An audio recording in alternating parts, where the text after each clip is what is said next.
你还记得第一次搭火车是去哪里？是跟着妈妈回外婆家，还是自己去了一个新的地方旅行？有时候，一段旅程不只是移动，更是一段记忆的开始。大家好，我是郑建华。本片将带你学习如何从国家文化记忆库中梳理铁道素材，找出生活与历史交汇的感动。我还会教大家如何使用 AI 工具，把这些素材转译成自己的故事漫画。漫画创作的起点往往来自一次深刻的观察跟资料的收集。我们在国家记忆库里面寻找素材，不只是为了复制画面，而是试着去理解、感受其中的故事与情感。这些素材帮助我们在漫画构思的初期，建立出世界观跟角色视角的真实感。越深刻的发想，往往就来自于越贴近生活与历史的资料。以下本支影片的学习重点：认识如何从国家文化记忆库中梳理铁道相关的素材，学习如何建立有感的个人题材切入点，了解历史素材如何转译为漫画故事背景，学会运用 AI 工具作为个人漫画作品素材。搜寻素材最简单的方式，就是从自己最熟悉日常生活记忆中出发。通勤、上下课，甚至是车上吃便当的片刻，这些画面将来都能成为你故事的场景或是背景。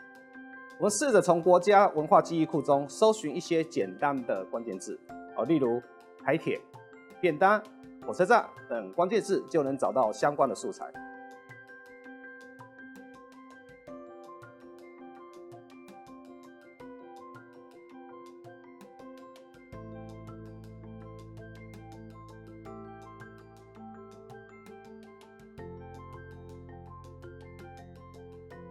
那除了照片，还有很多影像素材资料，这类的访谈素材也可以让情感层层叠加，也呼吁铁道与民众生活记忆的连结。你也可以从国家文化记忆库里面挑一段最打动你的访谈，作为日后使用 AI 美术工具生成漫画画面的重要提示来源，创造属于你个人的铁道故事场景。铁道是一个完整且复杂的系统工程。有播报时间的广播员，面对各种旅客的售票员，还有车上贩售便当的贩售员，清洁车厢的作业员。从这些人物出发，画的不是单单一个职业，而是一个时代里的生活链。而这些幕后英雄是铁道真正的灵魂。我们可以用 ChatGPT 创造出一段属于他们内心的独白，甚至加入漫画对白。漫画中的百工百业的职人视角的呈现，不只是介绍工人，也是再现角色如何面对环境、承受压力与展现价值的一个非常好的界面。这些不同角色的设定和他们面对的环境、压力、价值，甚至都是你使用 ChatGPT 建立角色档案、生成简单剧情大纲的一个基础。我们若要为漫画建构出一个有厚度的时代背景，我们可以从历史的源头开始梳理。我们举个例子，1887年台湾第一条铁路是从基隆启动的，清末跨出近代化的第一步，铁道的出现，让人们移动跟生活的方式有了深刻的改变。这张腾云号的模型照片就是台湾早期铁道发展的重要象征。这不只是交通工具，它也象征了一段跨越时代的记忆启动点。理解这样的历史转折点有助于我们在创作漫画时建立一个富含历史感的世界观。也许你的故事就发生在铁路初期的年代，也许角色的命运正跟这条铁路是有密切相关的关联。现在我们试着用 ChatGPT 建立一个8格漫画的初步构想。首先，我们把我们在国家文化记忆库收集到的资料，把它条列式，甚至把资料全部喂给 ChatGPT， 让它去分析你找到的这些资料。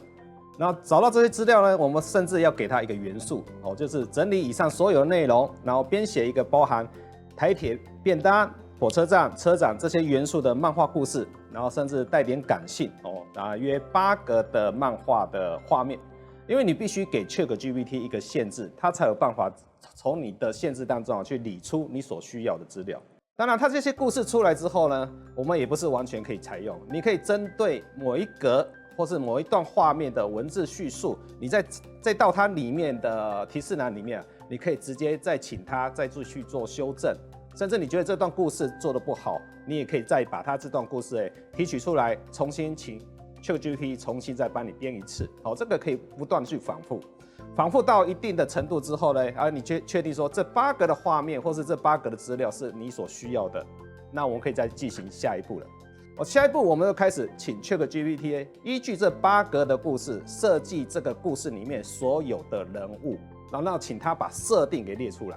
一定要做这个动作，为什么呢？你为了让后面8格的人物做出稳定的造型，一定要把所有的人物造型先让 ChatGPT 帮你整理出来，整理出来之后呢，再让 ChatGPT 帮你生成出这些人物的图像造型。好，那我们先生成第一个人物，就是吊车工阿海。好，依据我们的 ChatGPT 的 AI 的一个设定，它把阿海生出来，可是我们发现阿海这个人物的造型，甚至他衣着跟我们的现实的人物是不一样的。好，那这时候会建议我们回到我们的国家文化记忆库里面呢，去搜寻到实际上吊车工的衣服造型。我们可以把这个图像呢输入到 ChatGPT，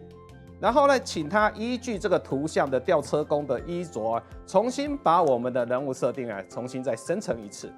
好，这时候你就会发现神奇的事情发生了。ChatGPT 它就依照我们提供的人物的照片，完完整整的把我们原本的人物造型呢生成出来了。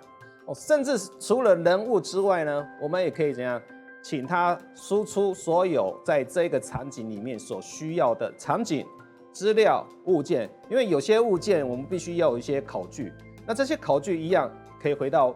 国家文化记忆库里面去做搜寻。比如说便当盒。甚至是说，我们的火车站，那个年代的火车站长得是什么样子？你可以把这些资料、照片收集好，然后到时候我们在做下一个动作，生成画面的时候，可以一样依照这个方式，把照片、图片、资料一起喂给 AI， 甚至最重要是依照剧情，我们之前有列出人物造型的设定，还有我们的图片资料嘛。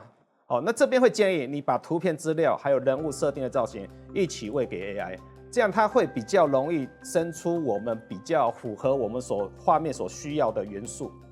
因为如果说你没有给它这些资料照片的话，它有可能造型会跑掉，也有可能背景会跑掉，会符合不了我们的原本的故事里面的一些画面的需求。好了，依序我们就让这些故事造型，让 ChatGPT 让我们慢慢的一步一步生成这些画面，那你就有了你的8格故事的画面。那些藏在火车鸣笛声中的记忆，不只是个人的旅程片段，更是台湾文化记忆的一部分。透过国家文化记忆库的资料，我们能重新翻阅这些被拍下、被写下，甚至说出口的铁道时光，重拾熟悉又陌生的地方与声音。让我们把它转化为漫画，也是替这些记忆找到新的阅读方式与未来的观众。你还记得第一次搭火车去哪里吗？现在让我们用漫画记下那一段属于自己的旅程。你又有哪些搭火车的回忆呢？欢迎留言告诉我。别忘了